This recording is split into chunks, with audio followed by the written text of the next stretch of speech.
राम जय राम जय जय राम। श्री राम जय राम जय जय राम। उद्घोष क्रांति राम की में आपका पुनः स्वागत है।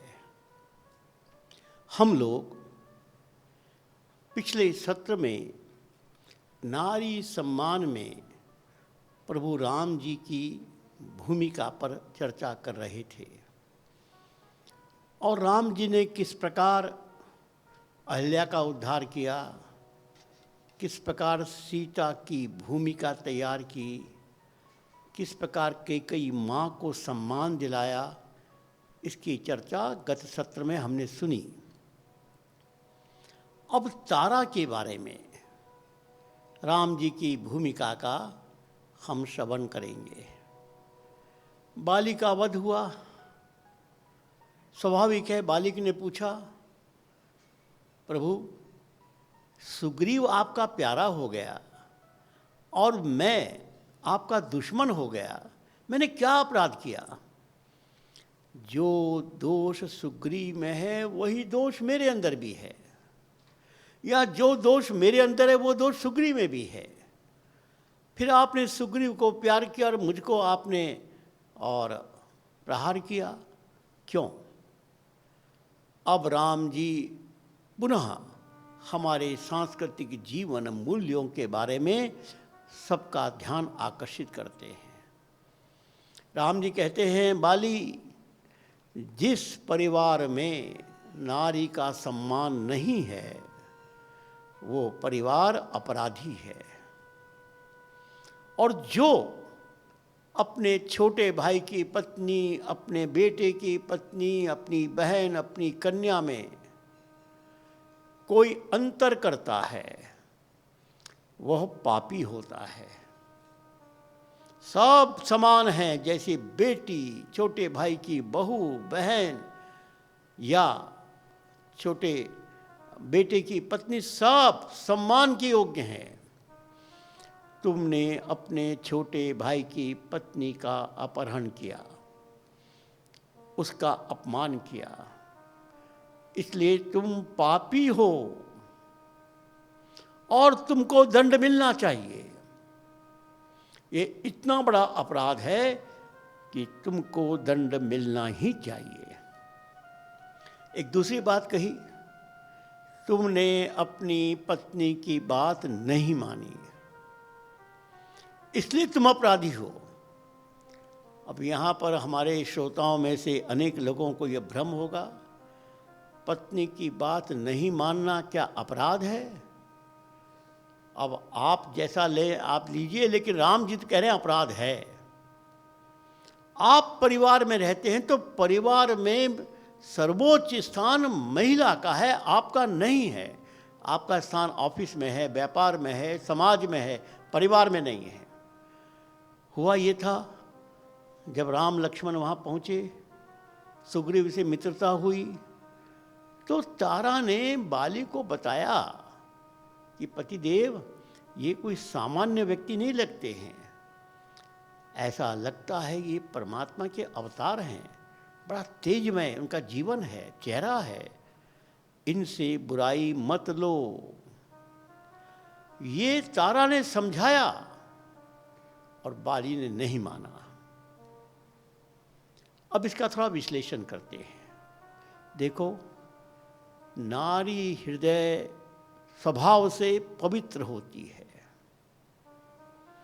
नारी हृदय स्वभाव से प्रेम का सागर होती है, नारी हृदय स्वभाव से ही दुख और कष्ट में आनंद का अनुभव करने वाली होती है। नारी का स्वभाव परिवार को बांध कर रखने वाला होता है। ऐसी सारी भूमिका में नारी बहुत महान हो जाती है, उसका चिंतन बहुत पवित्र हो जाता है। और इसलिए राम जी कह रहे हैं कि नारी की बात का सम्मान करो, तुमने सम्मान नहीं किया। अब मैं राम कथा के माध्यम से ही आपसे अपील कर सकता हूँ, आपके परिवार में जो माँ है, कृपया किसी भी पारिवारिक विषय पे जब चर्चा होती है तब उसके मत को सबसे अधिक महत्व देना चाहिए। हमारे कहा है कि यस्य नारीन्द्र पूज्यन्ते रमन्ते तत्र देवता। जहाँ नारी की पूजा होती है, पूजा होती माने क्या, आरती उतारेंगे आप नारी की? नहीं। जहाँ नारी का सम्मान होता है, जहाँ नारी की बात मानी जाती है, वहाँ देवता का वास होता है। और इसलिए राम जी ने इस घटना से, इस प्रसंग से सारे समाज को संदेश दिया नारी का महत्व। बालिका वध हो गया, स्वाभाविक तारा दुखी हुई। अब देखो, तारा दुखी हो रही है, उस दुख में राम जी दुखी हो रहे हैं। राम जी ने बाली को अपने हाथ से मारा, लेकिन तारा के दुख में वो भी दुखी हैं और तारा को अनेक प्रकार का ज्ञान देकर उनकी माया को समाप्त कर रहे हैं, उसके दुख को समाप्त कर रहे हैं। और एक बड़ा प्रसिद्ध ज्ञान जो सबको मालूम है, क्षिति जल पावक गगन समीरा, यह ज्ञान तारा के माध्यम से समाज को दे रहे हैं। अरे अधम शरीरा, ये शरीर के लिए तुम क्यों रो रही हो? ये शरीर तो 5 तत्वों से मिलकर बना है और एक दिन जाना है, इसलिए शरीर के लिए मत रो। हाँ, शरीर के अंदर जो आत्मा है वो अजर अमर है, बस उसकी चिंता करो, शरीर की चिंता मत करो। ये है हमारा राम, जिसने बाली को मार कर भी तारा को ये उपदेश दे रहे हैं कि शरीर की चिंता मत करो, ये तो 5 तत्वों से बना है। कहने का अर्थ ये है कि राम जी का नारी के बारे में जो भूमिका थी, जो चिंतन था, उसको हमें समाज में लाना है। और हमें इस बात पर गर्व होना चाहिए कि एकल अभियान में राम जी की कृपा से नारी का सम्मान सर्वोच्च स्थान पर है। शायद आपको अनेक घटनाएं नहीं मालूम होंगी। एकल अभियान का जब जन्म हुआ 1989 में, दिसंबर में एकल अभियान की प्रारंभ हुआ और 1989 में ही पूजनीय डॉक्टर जी की जन्म शतवार्षिकी थी। हम कुछ प्रचारकों को नागपुर बुलाया गया था, मैं भी उसमें गया था और वहाँ पर चिंतन हुआ कि पूजनीय डॉक्टर जी को 100 वर्ष हो गए, उनके स्वप्न को हमने कितना पूरा किया। क्या कोई ऐसा विषय है जिसमें हम कह सकते हैं कि हिंदू राष्ट्र की ओर हम बढ़े? क्या कोई जिला, नगर, तहसील, गांव है जो डॉक्टर जी के सपने का हिंदू राष्ट्र बन गया? चाहे देश की किसी समस्या पर विजय प्राप्त कर ली? सब लोग चुप हो गए, किसी के पास कोई उदाहरण नहीं था। तो हमारे श्रेष्ठ अधिकारियों ने कहा कि आओ हम लोग आत्मचिंतन करते हैं, आखिर ऐसी स्थिति क्यों बनी? उस आत्मचिंतन में 2 बातें सबके ध्यान में आई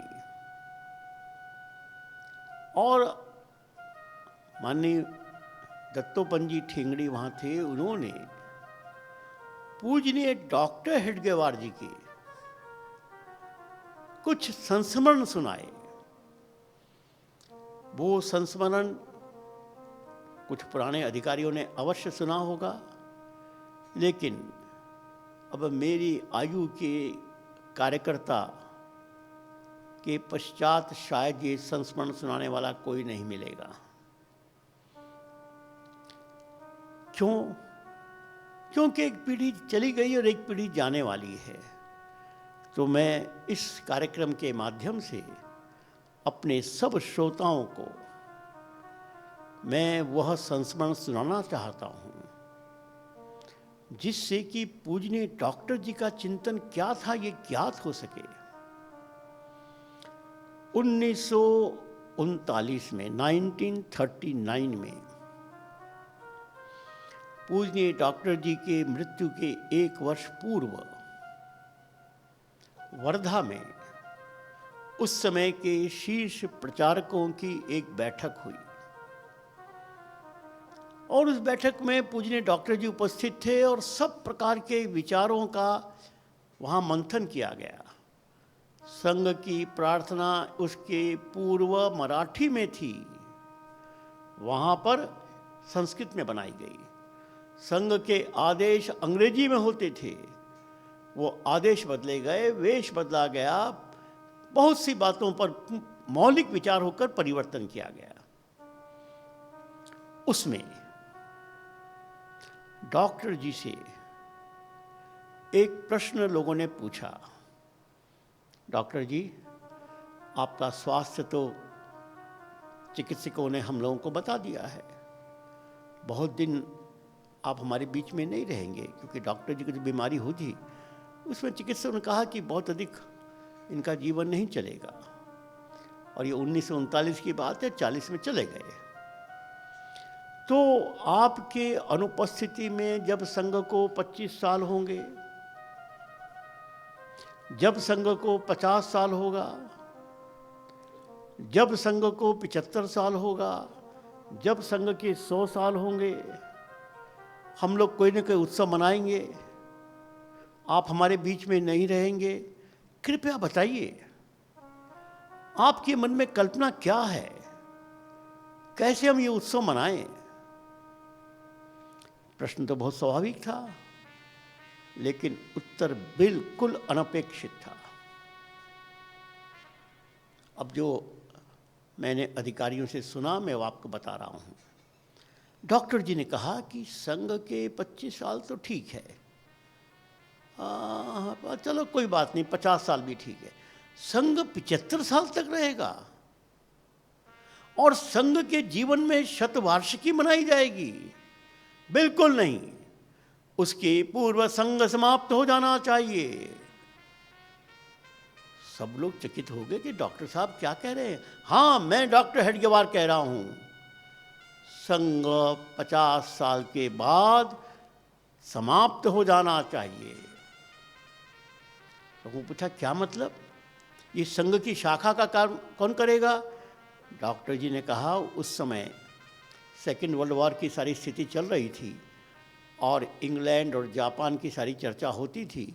वो पूछते थे इंग्लैंड में कौन सी संघ की शाखाएं हैं, क्योंकि चर्चिल ने वहाँ कह दिया था कि हमने फुटबॉल के मैदान में और यह काम कुछ सैनिक प्राप्त किए। तो यदि ब्रिटेन में, जापान में, फ्रांस में, वहाँ पर देशभक्ति समाज की स्वाभाविक प्रक्रिया से लोगों को सिखाई जा सकती है तो भारत में क्यों नहीं? और उन्होंने एक उदाहरण दिया। मान लो हाथ में घाव हो जाए, धीरे धीरे घाव भरने लगा, उस घाव पर एक झिल्ली आ गई। उस झिल्ली का नाम राष्ट्रीय स्वयंसेवक संघ है, जो हिंदू समाज में जो कमियां थीं उसको पूर्ण करने की प्रक्रिया में बनी हुई झिल्ली है। और उस झिल्ली को बहुत जल्दी त्वचा के साथ समरूप हो जाना चाहिए, लोग भूल जाएं कि यहाँ भी कोई घाव था। ऐसे ही राष्ट्रीय स्वयंसेवक संघ को समाज में विलीन हो जाना चाहिए। तो लोगों ने पूछा कि जो काम शाखा करती है वो काम कौन करेगा? डॉक्टर जी ने बहुत प्रसिद्ध बात की। इस देश के प्रत्येक परिवार का आंगन राष्ट्रीय स्वयंसेवक संघ की शाखा का काम करेगा। जो देशभक्ति, अनुशासन, समर्पण, त्याग संघ की शाखा में संस्कार मिलता है, वो परिवार के आंगन में बच्चों को मिलना चाहिए। ये स्वाभाविक स्थिति है। तो प्रश्न उठा कि जब परिवार के आंगन में शाखा लगेगी तो उसका मुख्य शिक्षक कौन होगा? माँ होगी कि पिता होगा? सबने कहा माँ होगी। बस ठेंगड़ी जी ने कहा ये हमारी एक कमजोरी पकड़ ली गई। हमारे संगठन में पुरुष कार्यकर्ताओं की इतनी बड़ी संख्या, लेकिन उन कार्यकर्ताओं के परिवार की महिलाओं की सक्रिय भागीदारी। वहां पूछा गया कि बताओ, दिल्ली में 1000 शाखाएं हैं और मुख्य शिक्षक स्तर के लोग इकट्ठा करें तो 2000 लोग आएंगे, और उनसे पूछा जाए कि बताओ कितने लोग ऐसे हैं जिनके परिवार के घर में बेटी, बहू, माँ, पत्नी, किसी ने भी संघ विचार परिवार के किसी संगठन में सक्रिय दायित्व लिया है, तो बताओ कितने लोग हाथ उठाएंगे? सबने कहा 3 से 4% से अधिक नहीं। ये दिल्ली के बारे में बताया, बाकी तो और भी कम।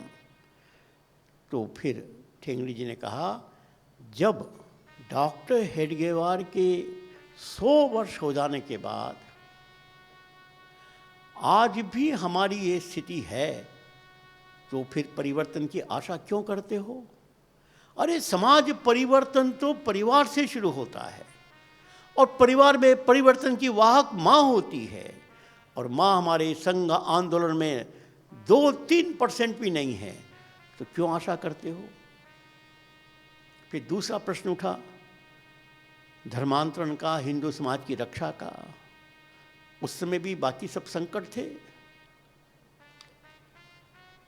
इमरजेंसी हटी थी, और अनेक प्रकार के देश में आंदोलन चल रहे थे। तो उन्होंने कहा कि इन आंदोलन में कौन सा वर्ग सबसे आगे बढ़ता है? तो सबने कहा इस देश का गरीब समाज, जिसको SC, ST, OBC, जनजाति समाज, अनुसूचित समाज। तो प्रश्न आया कि इस समाज में हमारी पैठ कितनी है, हमारी शाखाएं कितनी हैं? वहां पर भी सब चुप हो गए।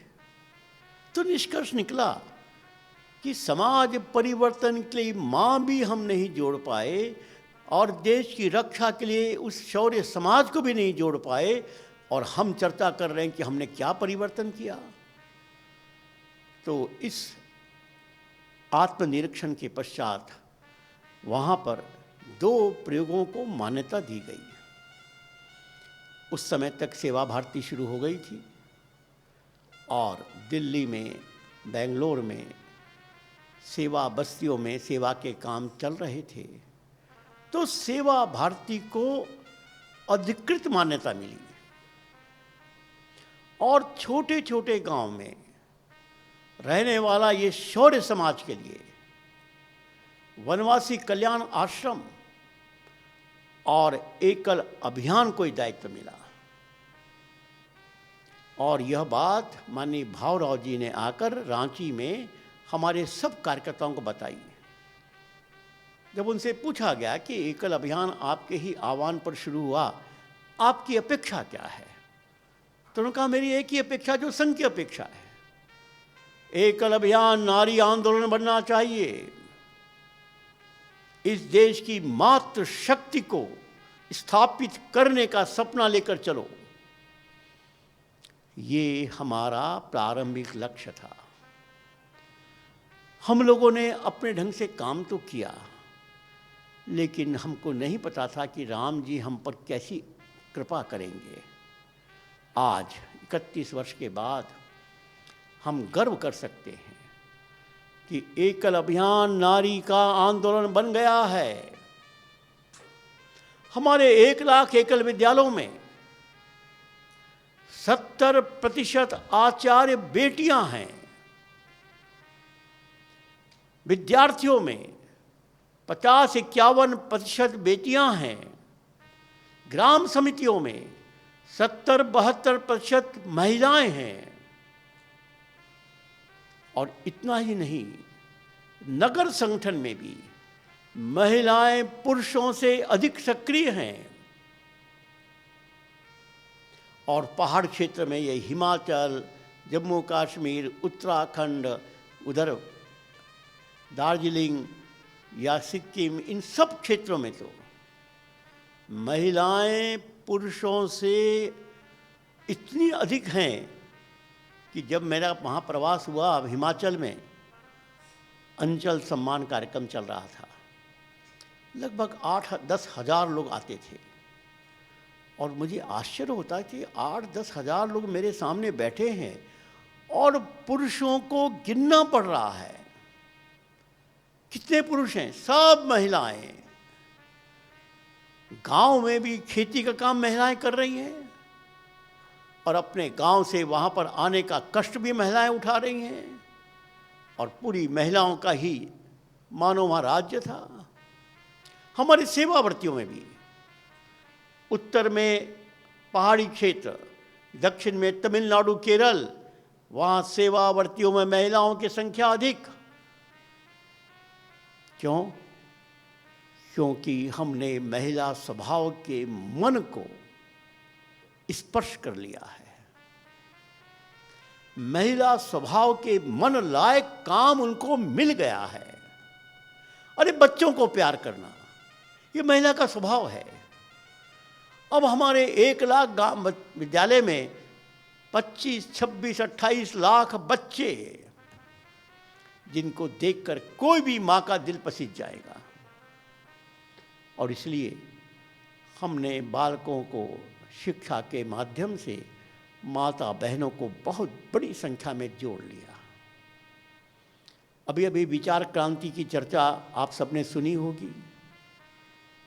आपको आश्चर्य होगा कि जब मैंने विश्लेषण किया कि इस विचार क्रांति की सफलता का रहस्य क्या है,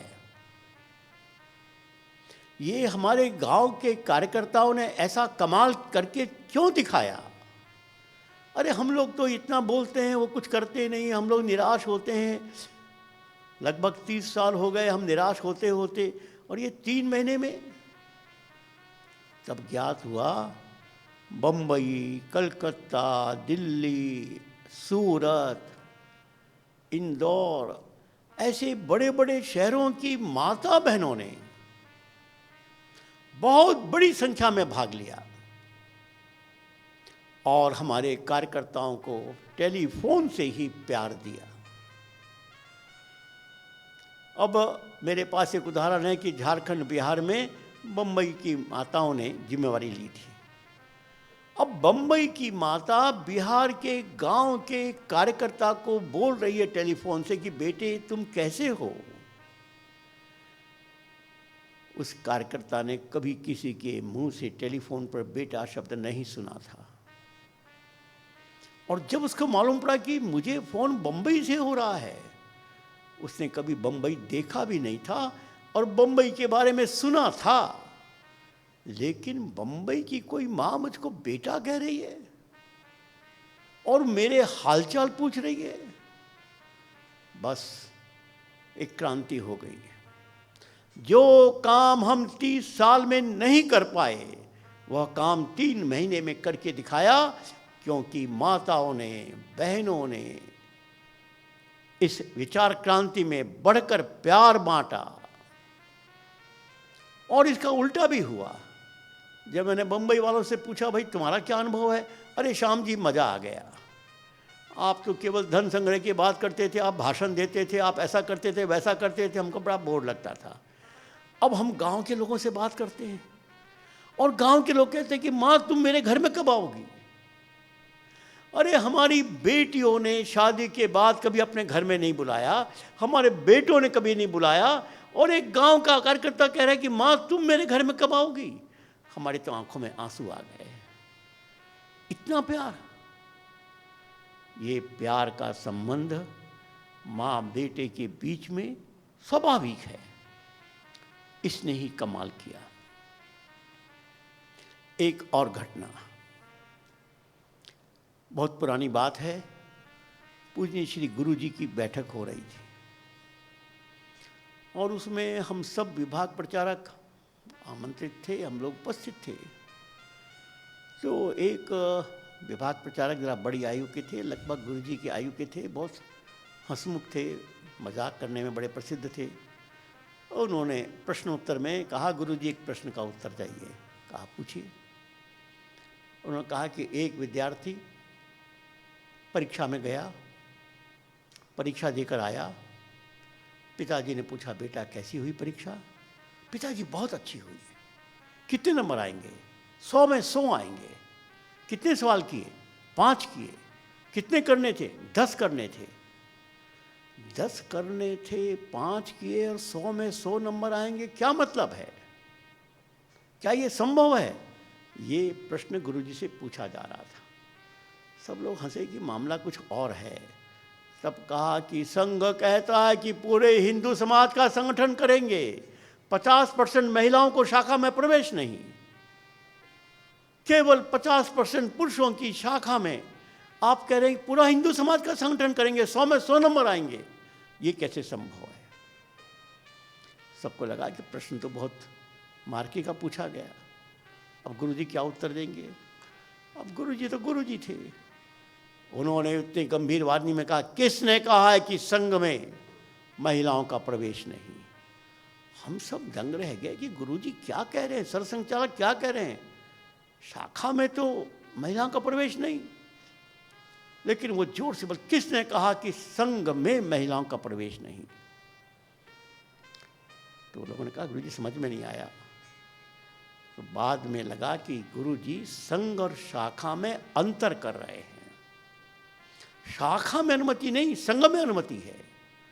तो उन्होंने बताया, देखो पुरुषों की शाखा मैदान में लगती है, महिलाओं की शाखा घर में लगती है।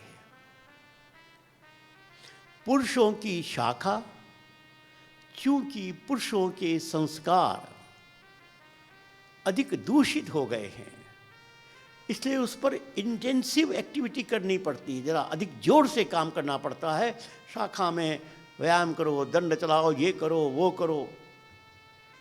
और माता बहनों का संस्कार स्वभाव से देशभक्त धर्म भक्त होता है, उन्हें कोई संस्कार की आवश्यकता नहीं है, केवल याद दिलाने की आवश्यकता है। इसलिए घर में गए, माता जी 1 कप चाय, और डॉक्टर जी कहते थे चूल्हे के पास जाकर संबंध बनाओ, माँ चूल्हे के पास बैठिए, माँ भूख लगी है रोटी चाहिए, भाभी जी 1 कप चाय पीना है। ये 1 कप चाय पीना, ये रोटी खाना, यही तो उनकी शाखा है। अब उस समय ये बात सुन तो ले, लेकिन समझ में नहीं आए कि माताएं बहनों का मन स्वाभाविक रूप से देशभक्ति धर्म भक्ति से भरा होता है, उनको कोई संस्कार की आवश्यकता नहीं, केवल याद दिलाने की आवश्यकता। हमने सुन तो लिया, लेकिन हमको समझ में आया 1975 में, जब श्री गुरु जी नहीं रहे और इमरजेंसी आई। आप में से हो सकता है कि कुछ लोगों ने इमरजेंसी के दृश्य देखे हों, और ये भी हो सकता है कि 45 साल से कम उम्र के लोगों ने तो इमरजेंसी का शायद नाम भी नहीं सुना होगा। इमरजेंसी 1975 में श्रीमती इंदिरा गांधी जी ने लगाई थी, और उस समय संघ के ऊपर बहुत अत्याचार हुआ था। हजारों स्वयंसेवकों को जेल में बंद कर दिया, सारे अधिकारी बंद कर दिए गए, और जेल में पुलिस थाने में बहुत अत्याचार किया। मैं उस समय आगरा का विभाग प्रचारक था, और सत्याग्रह में मुझको भी दायित्व मिला था। बहुत बड़ी संख्या में माताएं बहनें भी सत्याग्रह में गई थी। लेकिन एक नया अनुभव हुआ। इंदिरा जी ने सारे संघ के सक्रिय स्वयंसेवकों को जेल में बंद कर दिया, और एक प्रकार से अंधकार छा गया। कब जेल से छूटेंगे कोई भरोसा नहीं। अब हमारे शाखा माने वाले स्वयंसेवक तो, जिसको अंग्रेजी में डेली अर्नर कहते हैं, सामान्य परिवार के लोग आते हैं और रोज ही कमाते हैं, परिवार चलता है, छोटा मोटा व्यापार करते होंगे, तो उनके परिवारों में संकट खड़ा हो गया, परिवार कैसे चलेगा। तो उनके परिवार की महिलाओं ने परिवार के उपार्जन के लिए कुछ न कुछ काम शुरू कर दिया। 1 साल के बाद इंदिरा जी को समझ में आ गया अब तो सब टूट चुके होंगे, इसलिए उन्होंने एक माफीनामा का कार्यक्रम का चाल चला। सारे जेल के स्वयंसेवकों के पास एक माफीनामा की चिट्ठी पहुंच गई, सारे परिवार की महिलाओं के पास वो चिट्ठी पहुंच गई, आप माफी मांग लो, छूट जाओगे। हम लोगों को बड़ी चिंता हुई कि जेल में तो सब मस्ती में रह रहे हैं, कोई नहीं लेगा, लेकिन घर में माताएं जो परिवार के लिए कितना कष्ट उठा रही हैं, वो तो हस्ताक्षर कर देंगी, हमारा सम्मान कैसे होगा। इसके बाद एक अखिल भारतीय बैठक हुई, वहाँ तो सब गुप्त बैठक होती थी। उस बैठक में हमको बताया गया पूरे हिंदुस्तान में एक भी परिवार की एक भी मां ने माफीनामा में हस्ताक्षर नहीं किया, और यहां तक कि नागपुर की कुछ महिलाओं ने अपने पति को कहा, तुमने यदि माफीनामा मांगा तो तुम्हारे घर में प्रवेश नहीं। हम सबकी छाती चौड़ी हो गई, श्री गुरु जी याद आ गए। हमारे घर की माताएं अपने परिवार चलाने के लिए क्या क्या कर रही हैं, लेकिन देशभक्ति, धर्म भक्ति पुरुषों से भी एक कदम आगे सिद्ध हो गया। मित्रों, यह बात संघ में भी आज भी लागू होती है। एक प्रसंग और सुनाता हूं। यह 1989 के पश्चात जब महिलाओं की बात शुरू हुई तो हमारे सरकारवा माननीय शेषाद्रि जी थे। उन्होंने एक समाचार सब जगह दिया कि मेरे प्रवास में डॉक्टर ने मुझको ठंडी रोटी खाने के लिए कहा है, मेरा भोजन 1-2 घंटे पहले बन जाना चाहिए। अब ठीक है, चिकित्सकों के आयु के बाद हर प्रकार की बीमारी होती, सबने मान लिया। वो आगरा आए थे और मैं भी उनके साथ था, एक कार्यक्रम में हम लोग साथ साथ थे। तो एक परिवार में हम लोग गए, परिवार में भोजन का कार्यक्रम था, हम लोग सब टेबल बैठे, प्रांत कार्यवाही का घर था। तो शेषाद्रि जी ने प्रांत कार्यवाही से पूछा कि भाई श्रीमती जी कहाँ हैं? कहा कमरे में है, भोजन तो बन चुका आपकी सूचना के हिसाब से 2 घंटा पहले, इसलिए कुछ काम नहीं है। तो शेषाद्रि ने कहा क्या वो आ सकती हैं, हमारे साथ भोजन कर सकती हैं? हाँ हाँ कर सकती हैं। उनको बुलाया गया। उसी डाइनिंग टेबल पर प्रांत कार्यवाह की श्रीमती जी बैठी। अब प्रांत कार्यवाह तो बेटे की उम्र के थे, तो उनकी श्रीमती भी बेटे की उम्र की थी। तो शेषाद्रि जी ने बातचीत की, बेटी तुम कहाँ की रहने वाली हो? उसने अपने मायके का स्थान बताया।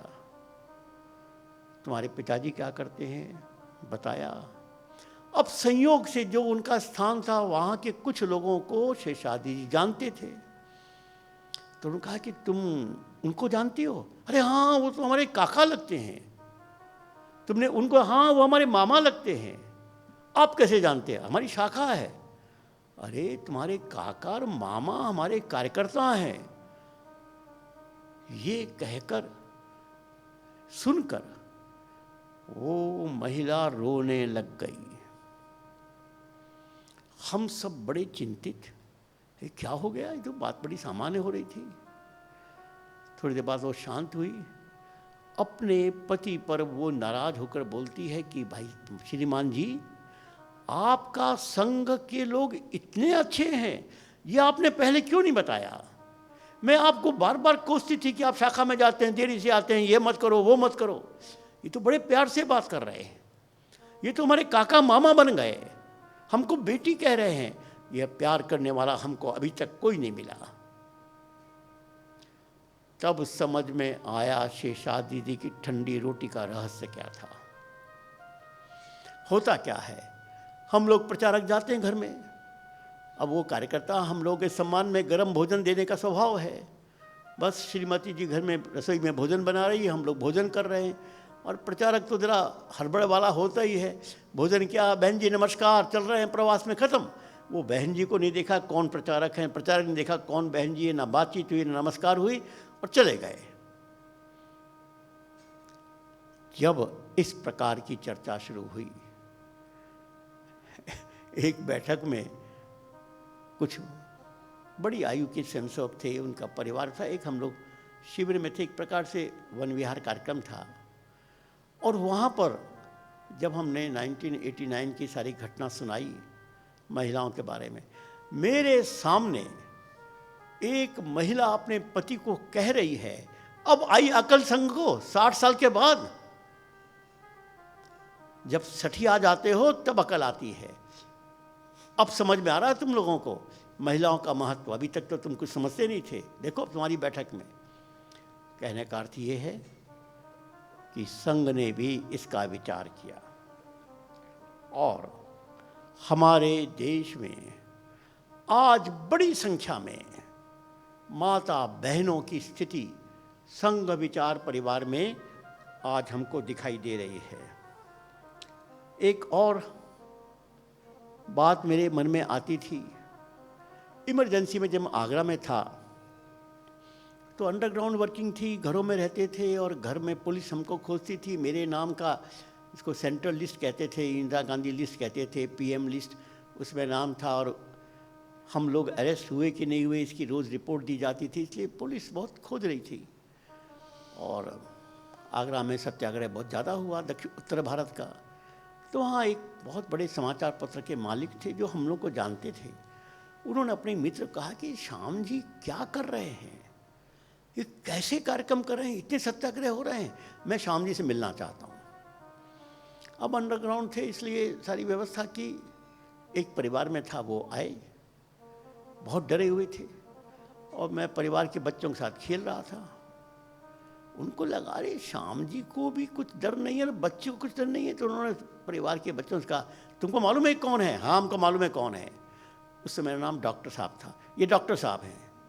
तो मालूम है क्या? हाँ इनके पीछे पुलिस लगी है, तुमको डर नहीं लगता? अरे भाई साहब किस बात का डर, पुलिस आएगी, हमारे 10 बच्चे वहाँ खड़े वहाँ खड़े वहाँ खड़े, हमको सूचना पहले मिलेगी, डॉक्टर साहब यहाँ से जाएंगे यहाँ से जाएंगे। उनको लगा ये बच्चों ने कितनी नाकेबंदी की हुई है। और परिवार की जब माँ आई उन चाय आदि के साथ, उनसे कहा कि बहन जी आपको डर नहीं लगता? भाई साहब किस बात का डर, देश के लिए काम करने वालों को डर लगता है क्या? वो श्रीमान जी उस महिला के चरण छूने के लिए तैयार हो गए। मैं तो सोच नहीं सकता था ऐसा भी परिवार है इस आगरा में। और मैंने कहा कि एक परिवार नहीं, सिर्फ 200 परिवार हैं, सुबह कहीं दोपहर कहीं रात कहीं। इसके बाद वो सज्जन संघ के समर्पित व्यक्ति बन गए। घर की मां के बारे में दृष्टिकोण का एक उदाहरण और देना चाहता हूं। मेरे मन में बार बार ये था कि ठाकुर रामकृष्ण परमहंस को परमहंस क्यों कहा जाता है? बहुत विद्वान भी नहीं थे, कोई बहुत बड़ा काम भी नहीं था, काली माँ की पूजा करते थे। विवेकानंद जी को प्रेरणा दे दी और परमहंस बन गए, क्या विशेषता थी? तो मैंने उनकी जीवनी पढ़ी और मुझको एक तथ्य ध्यान में आया। ठाकुर परमहंस जी को, रामकृष्ण परमहंस को ठाकुर कहा करते थे। ठाकुर युवा अवस्था में काली मंदिर में आ गए पूजा करने के लिए। विवाह की आयु हुई, परिवार के लोगों ने विवाह करने के लिए कहा, इन्होंने मना किया। अब उस समय तो कौन मानेगा, माता पिता ने जबरदस्ती विवाह कर दिया। पत्नी का नाम शारदा था। पहले ही भेंट में जो ही शारदा रामकृष्ण जी के सामने आती है। ठाकुर दंडवत प्रणाम करते हैं, माँ आ गई, काली माँ आ गई, शारदा माँ आ गई। पत्नी को पहली भेंट में माँ कहने वाला व्यक्ति मुझे इतिहास में दूसरा नहीं पता। वो शारदा माँ बन गई, जीवन भर माँ बनकर रही और ठाकुर उनको माँ ही कहते रहे। और सारे रामकृष्ण मिशन मठ की वो मानो माँ बन गई। ये भगिनी निवेदिता का मन परिवर्तन करने का काम शारदा माँ ने किया। आज शारदा मठ में ना जाने कितनी बेटियां अपना जीवन दे रही हैं। अर्थात जिसने मां का सम्मान इस सीमा तक किया, अपनी पत्नी को मां मान लिया। हाँ, बाकी लोगों को मां बनाने की बात तो सब लोग बोलते हैं, लेकिन पत्नी को भी पहली भेंट में मां कहकर संबोधन करने वाला व्यक्ति वो परमहंस बनता है। इसलिए स्वामी विवेकानंद जी से एक बार प्रश्न पूछा गया। वो जब दूसरी बार विदेश की यात्रा पर गए थे तो वर्ल्ड पीस पर भाषण दे रहे थे। तो एक श्रोता ने कहा कि स्वामी जी, आपका वर्ल्ड पीस समझ में आता नहीं, please give us a very simple formula, कोई सिंपल बात बताओ। स्वामी जी ने कहा, बहुत सिंपल बात, जिस समय पश्चिम की माताएं या पश्चिम की महिलाएं पूर्व की महिलाओं से पवित्रता सीख लेंगी, पश्चिम माने अमेरिका, पूर्व माने भारत, अमेरिका की महिलाएं भारत की महिलाओं से पवित्रता सीख लेंगी और भारत की महिलाएं अमेरिका की महिलाओं से कर्मठता सीख लेंगी, विश्व शांति आ जाएगी। अब अमेरिका की महिलाएं सीखेंगी नहीं सीखेंगी ये तो उनकी समस्या है, लेकिन भारत की महिलाओं को पश्चिम की महिलाओं से कर्मठता सीखने का स्वामी विवेकानंद का आह्वान था। कर्मठता माने साहस, प्रवास, मेहनत। अरे पश्चिम की एक लड़की आई, मदर टेरेसा बन गई, दूसरी लड़की आई, वो सिस्टर निवेदिता बन गई। क्यों? कर्मठता थी। और हमारे यहाँ किसी कार्यकर्ता बेटी को तुमको प्रवास जाना, अरे मैं अकेले प्रवास कैसे करूंगी। रोने वाले माताओं का देश रोने वाला होता है। और इसलिए इस क्रांति राम में जो संदेश माता बहनों के लिए, महिलाओं के लिए है, नारी सम्मान के लिए है, ये केवल सुनने के लिए नहीं है, पालन करने के लिए है। मैं तो माता बहनों से आह्वान करूंगा, सीता बनो, आवश्यकता पड़े तो धर्म के लिए पति की बात मत मानो, पिता की बात मत मानो। धर्म बड़ा है, सीता के लिए धर्म बड़ा था, ना पति की बात मानी ना माँ की बात मानी और जगत जननी माँ बन गई। लेकिन हाँ, धर्म के लिए, अपने स्वार्थ के लिए नहीं, अपने भोग विलास के लिए नहीं। आओ, यह भारत माँ माताओं का देश है। नारी सम्मान से यदि राम भगवान बन सकते हैं तो फिर आज फिर से राम राज्य स्थापित क्यों नहीं हो सकता है। इसी प्रार्थना के साथ सबको नमस्कार, धन्यवाद।